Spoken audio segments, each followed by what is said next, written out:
Hey there, everybody. It's the Economancer. I haven't talked to y'all in quite some time, but I just watched a video recently by Jeremy from the Quartering that kind of shook me to my core about conservative and liberal principles and values in the United States. So, first, I want to start off towards Jeremy. I totally understand your position. I get it. I know why you feel the way you do. And I understand the frustration associated with children in high school and stuff like that, learning this praxis of the Marxist revolution. I get it. I totally get it. It is an affront to American liberal values. But do I think they should be banned? Do I think they should be kicked out from teaching at school? No, I don't. And I'm going to give you a fundamental reason why. So, this is kind of like the draft argument. Should a country draft for its military? Well, the argument goes, no, a country shouldn't draft people of the country for military engagement. Because if the population does not want to involve themselves in the war, then obviously whatever you're fighting for isn't good enough, right? So the same thing is like, why use a draft if you can create a voluntary army? Because obviously you believe that what you're fighting for is worthwhile to the population so that they will join voluntarily, right?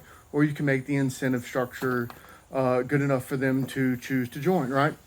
So that's kind of the same argument that I have here when it comes to banning or firing Marxist professors. I don't want to do that. I actually think that's a really bad idea. I think it validates some of their arguments, and I think it makes right-wing conservatives look scared, because we're scared that these people out here teaching our children, and we're just supposed to go along with it. Now, here's the problem. You're not supposed to just go along with it. You need to be involved in your child's education, right? So, if my child comes up to me and goes, Dad, we were learning about fascism today in class. Okay, explain fascism. What's the relationship to Benito Mussolini?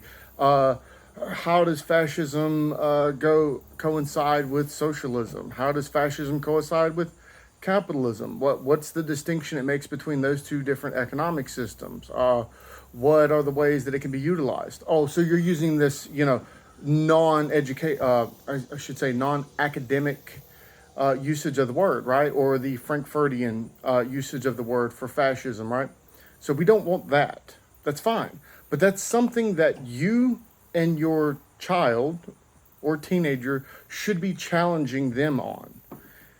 Because going to school and learning these things isn't a bad idea. I've spent quite some time learning everything from critical theory to critical race theory to, some of the other critical social justice.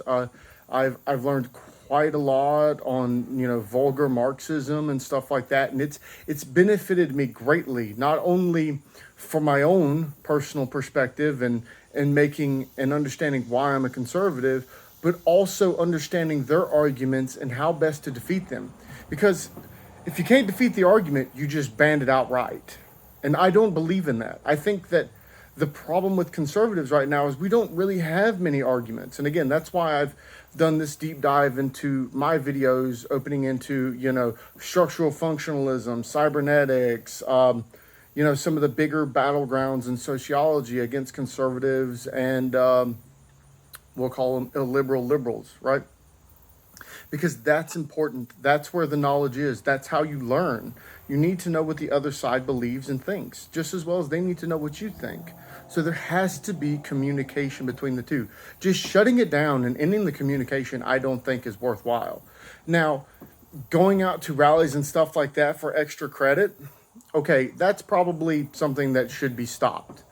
But teaching, Maoism, Dingism, Marxism, I'm not opposed to that at all. I want my child to learn that. I want my child to sit in that classroom. And I want to be involved in that operation so that I can also go out and look at these arguments and, talk to my child about what I believe, how I believe, so that they can get, the other side of the conversation. I think too many people just want to rest on the laurels that America is great and it doesn't need a defense, or that capitalism is better than socialism, that it doesn't need a defense. That's why we're here, because people stop defending the system that we exist in. So we do need to defend the system, and we need the criticism so that you know what you're supposed to defend. Now, there are numerous reasons why, Gen Z is going far left. And I would personally put more money into role differentiation, or the lack thereof, in our social system, more so than I would ever say that it's Marxist professors. Because academia has been Marxist for quite some time, or at least pseudo-Marxist, quasi-Marxist, whatever you want to call it, or at least social democracy, or liberal, or utopian socialist, so on and so forth. It's always had that bent. Because it's hard to come up with defenses of conservatism.